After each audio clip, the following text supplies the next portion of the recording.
I'm trying to do this so you guys can see what I'm doing on the board here. So that's why it looks kind of funny. Anyway, I just wanted to share that we got to harvest some items from the garden yesterday. So we got some kale, and we also got some kohlrabi. And I'm always looking for new ways to make the kohlrabi. Hey, that's my daughter's finger. She's saying a thumbs up because she's super excited about it. Hey, Bethany, thanks for joining. Hopefully this is not like weirdly oriented. I was trying to get it where you can get the biggest feel, so hopefully that's okay. All right, so anyway, so I made some kale pesto just a few minutes ago. It didn't take that long. And I did not have enough basil, so I ended up using parsley instead, which actually turned out to be quite nice. So it's basically just the kale, olive oil, Parmesan cheese, and the parsley, and that's it. And so threw it together really quickly, and so now we have some pesto that we can use on salads, sandwiches, etc. Hey Kelly, thanks for joining. Hey KJ, thanks for joining. And so, all right, so this is our lovely kohlrabi. So I have already cut off the greens. And so when it comes out of the ground, it basically has a root that extends down here. And then this part sits on top of the soil. And then the leaves, stems and leaves extend from here. So apparently you can actually eat the greens. I have not tried that, but I hear that it's quite delicious. So it's kind of like on the order of nutritional value of collard greens, which is like the highest, and kale and collard greens are pretty high on the nutritional ladder. And so, oh hey, thanks for joining. I'm gonna wave at you. Thanks for joining. So basically, you can make the greens. You can saute the greens however you like with a little bit of olive oil and pepper. I'm just going to just cut this up because I like eating my kohlrabi raw with a little bit of pepper. You can also bake them. You can make kohlrabi chips. You can roast it. You can saute it. You can make it into a salad. So many different ways, and it's quite tasty. So the first thing that I do, and is I probably should try to get a sharper knife because this part is really hard to cut through. But you want to cut off the root. You see how it's really fibrinous right here? So that was the thing. It was super hard to kind of cut off the root part in the garden.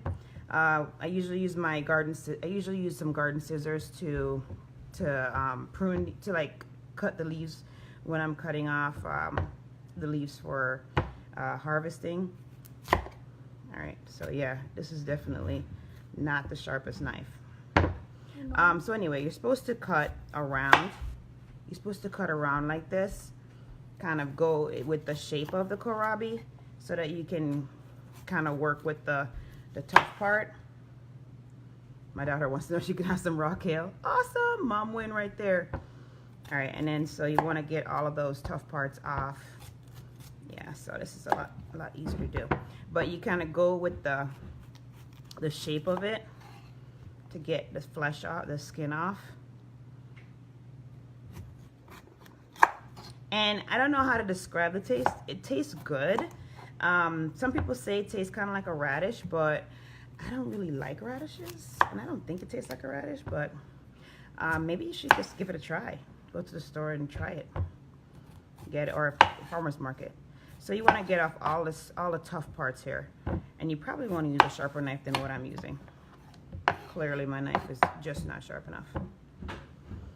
All right, and so you definitely want to get off all of this, right? So once you get that off, then you can just, you can just cut it into like little strips.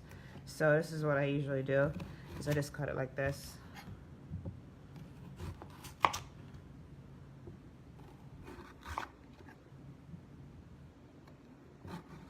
We unfortunately did not grow very many of these this year because I tend to be the one that eats it.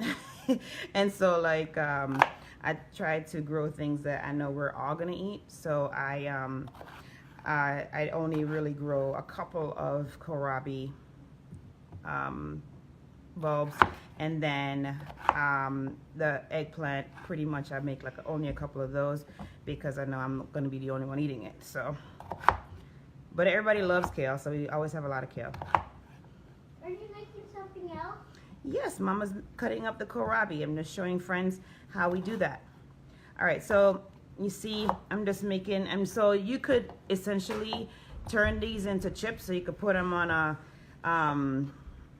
a baking sheet with foil, a foil-lined baking sheet, and you can just drizzle it with a little bit of pepper, maybe some cumin.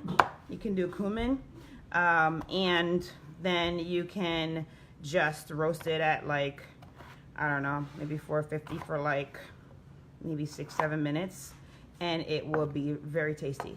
So this is it. That's it. I just, you saw how I did it. I just went with the groove, cut the top and the bottom, not yet. Went with the groove around, and then made these little slices. And you can literally just have it just like this, or you can, put a little bit of,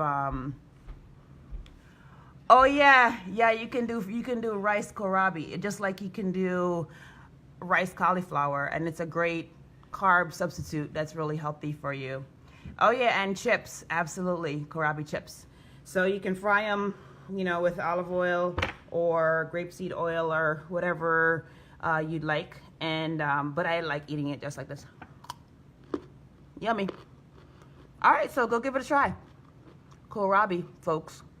Oh, fun fact: Michigan, where I live, is well known for its kohlrabi production. Did not know that until just a couple years ago. So that was pretty exciting. I was at the farmer's market one day. Are you making something? Yeah, Mommy will ultimately be making some chips if you want to try it. But I'm just showing how to cut it right now. Hey, Mom. Do you want to try biting it and see how it tastes for you? Tastes good, right? You want to try it? Give it a try. Take a bite. Good, right? Tastes different. Tastes different, but it's good. Mom, All right, getting the picky eaters to try new foods. But what I was saying was, I was just happened to be at a farmer's market a couple years ago, and literally we went by a stand and they had a kohlrabi on there, and I was like, what is that? Because it kind of looks like an alien, right? And I'm like, what is that? And they said, oh, it's kohlrabi. And so then that's when I gave it a try, and oh my goodness, so yummy. And now we grow it in our garden. So thanks for all the love, Tiffany. Appreciate it. All right, guys, that's all I want to show you. I hope that you have an amazing day and that you are enjoying your summer. All right? So be strong, be brave, and unleash your greatness. I had it in stereo today.